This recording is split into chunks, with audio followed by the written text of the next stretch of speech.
Hello everyone, welcome back to my channel. आप सभी का मेरे इस चैनल पे बहुत बहुत स्वागत है। तो आज की इस वीडियो में हम जिस वैकेंसीज के बारे में डिस्कस करने वाले हैं वो आई है doctor B R Ambedkar university Delhi से। तो इस एडवर्टाइजमेंट में वेरियस गेस्ट फैकल्टीज के लिए पोजीशन निकली है जिनका कि सिलेक्शन होने वाला है on the basis of walk in interview. तो ये जो पोजीशंस आई हैं तो वो आई हैं एट school of undergraduate studies doctor B R Ambedkar university Delhi, Lothian road, Kashmiri gate campus, Delhi से।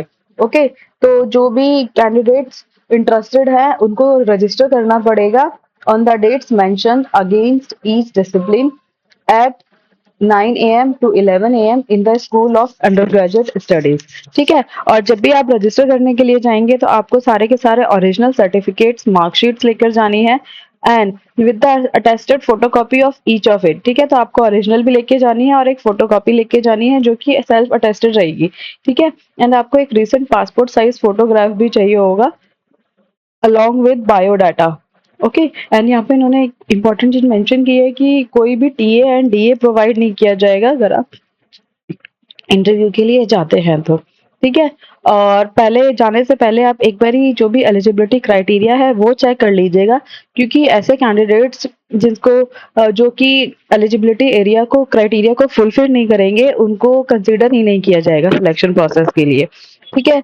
और इन्होंने यहाँ पे मेंशन किया है कि ये जो गेस्ट फैकल्टीज अपॉइंट की जाएंगी वो 1 साल के लिए किए जाएंगे। ठीक है। और जिसको कि वो एक्सटेंड कर सकते हैं after the completion of ongoing semester. ठीक है, अगर रिक्वायर्ड हुआ तो वो फर्दर आपको एक्सटेंड भी कर सकते हैं।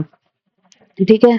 और यहाँ पे इन्होंने ये भी मेंशन किया है कि ये वैकेंसीज को इंक्रीज और डिक्रीज भी कर सकते हैं according to the requirement. Okay, तो नेक्स्ट हम देख लेते हैं कि क्या क्या डेट ऑफ इंटरव्यू रहने वाली है, किस किस डिसिप्लिन के लिए इंटरव्यू कंडक्ट होने वाले हैं और क्या क्या स्पेशलाइजेशन मांगी है और किस किस कैटेगरी के अंदर वैकेंसीज आई हैं एंड डिजायरेबल क्वालिफिकेशंस क्या चाहिए इन पोजीशंस के लिए।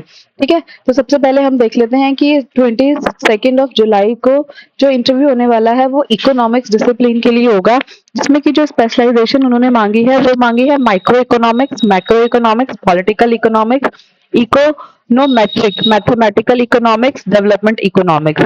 एंड यहाँ पे जिस वैकेंसीज आई है जिस कैटेगरी के लिए वो है अनरिजर्व कैटेगरी।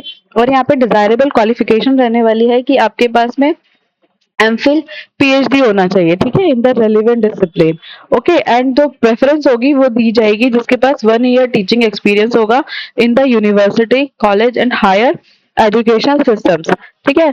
तो आप देख लीजिएगा कि आपके पास क्या क्या एलिजिबिलिटी फुलफिल हो रही है। ठीक है। तो नेक्स्ट हम देखते हैं कि 23 जुलाई को जो इंटरव्यू होने वाले हैं वो होंगे हिस्ट्री डिसिप्लिन में एंड स्पेशलाइजेशन रहने वाली है ancient, medieval and modern Indian and global history, archaeology. And यहाँ पे कैटेगरीज मेंशन की है इन्होंने, ओबीसी के लिए 1 एंड ईडब्ल्यूएस के लिए भी 1 सीट है।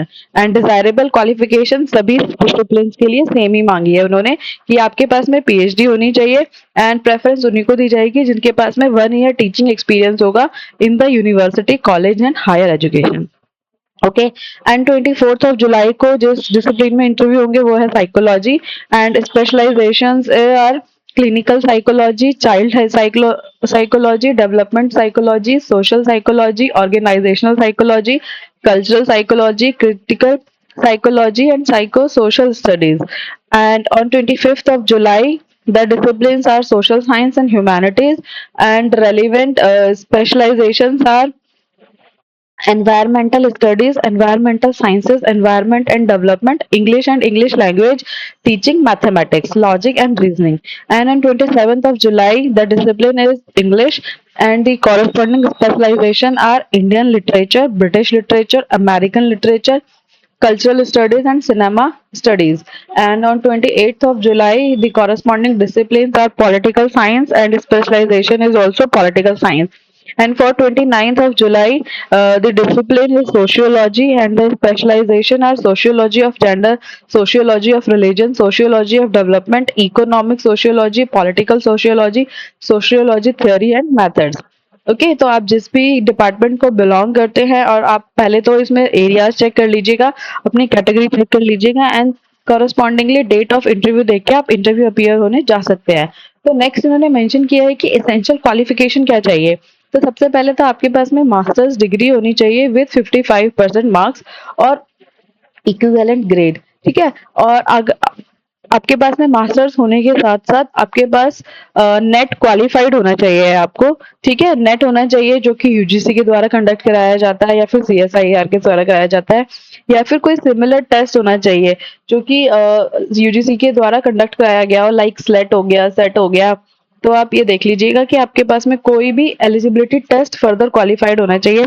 और अगर आपके पास में अगर ये कोई टेस्ट क्वालिफाइड नहीं है तो आपके पास में पीएचडी डिग्री होनी चाहिए, ठीक है। और पीएचडी डिग्री भी अगर आपने पहले रजिस्टर कराया है 11 जुलाई 2009 से पहले, तो उनको पीएचडी डिग्री को अवार्ड करने के लिए यहाँ पे इन्होंने फॉलोइंग कंडीशंस दी हुई हैं। तो एक बारी हम वो चेक कर लेते हैं। तो जो भी पीएचडी डिग्री होनी चाहिए वो कैंडिडेट की लेक्चर मोड में होनी चाहिए, एंड पीएचडी थीसिस जो इवैल्यूएट होनी चाहिए वो एटलीस्ट 2 एक्सटर्नल एग्जामिनर्स के थ्रू होनी चाहिए।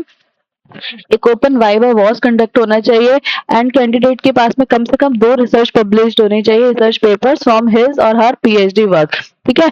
जिसमें से कम से कम एक जो है वो रेफरेंट जनरल के अंदर होना चाहिए, एंड कैंडिडेट ने कम से कम 2 अपने पेपर्स प्रेजेंट भी किए हुए होने चाहिए इन conferences, seminar, sponsored, funded and supported by UGC, ICSSR, CSIR और any similar agencies, ठीक है।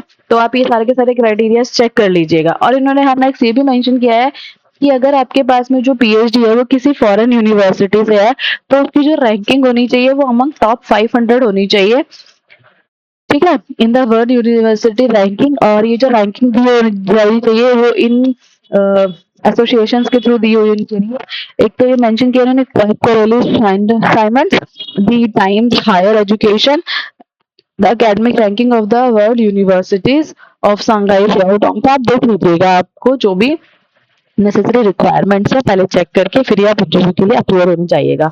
और यहाँ पे इन्होंने जो एज लिमिट रखी है वो 70 ईयर्स तक रखी है, तो ये काफी अच्छी अपॉर्चुनिटी है।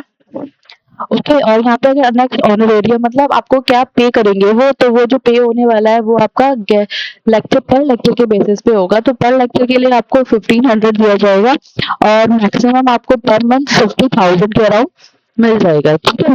और यहाँ पे उन्होंने ये भी मेंशन किया है कि जो भी गेस्ट फैकल्टीज होंगी उनको कोई वोटिंग का राइट नहीं दिया जाएगा, और उन्हें कोई भी allowance, pension, gratuity leave etcetera कुछ भी नहीं दी जाएगी। गेस्ट जो फैकल्टीज होंगे उनको सिर्फ और सिर्फ अर्ली बेसिस पे ऑनरेरियम दिया जाएगा, ठीक है। तो नेक्स्ट यहाँ पे इन्होंने कुछ कुछ इंस्ट्रक्शंस मेंशन किए हैं, तो आप जाके अप्लाई करने से पहले अच्छे से चेक कर लीजिएगा। मैं यहाँ पे सिर्फ इम्पोर्टेंट पॉइंट ही डिस्कस करूंगी, क्योंकि अगर मैं एक एक पॉइंट डिस्कस करूंगी तो ये वीडियो काफी लंबी हो जाएगी, ठीक है ना। तो यहाँ पे इन्होंने कुछ जनरल पॉइंट ही बताए हुए, तो आप अप्लाई करने से पहले जाके पढ़ लीजिएगा। हाँ, और यहाँ पे इन्होंने परफॉर्मा दिया हुआ है, तो अगर आपकी जो पीएचडी है उसमें आप रजिस्टर्ड हुए हो ऑन और आफ्टर 11 जुलाई, ठीक है, तो आपको इस परफॉर्मा में साइन करवा कर लेकर जाना है at the time of interview, okay. और अगर आपका जो पीएचडी का रजिस्ट्रेशन है वो 11 जुलाई से पहले हुआ है तो आपका परफॉर्मा ये रहने वाला है, तो आप इसको देख लीजिएगा। आप जिस भी कैटेगरी में फिल करते हैं वो परफॉर्मा तैयार करवा लेना। हाँ जी, तो यहाँ पे इन्होंने मेंशन किया है कि जो भी शॉर्ट लिस्टिंग होगी वो होगी on the basis of API, ठीक है। तो यहाँ पे इन्होंने एपीआई का दिया हुआ है कि ये कैसे कैसे मार्क्स का डिस्ट्रीब्यूशन होता है।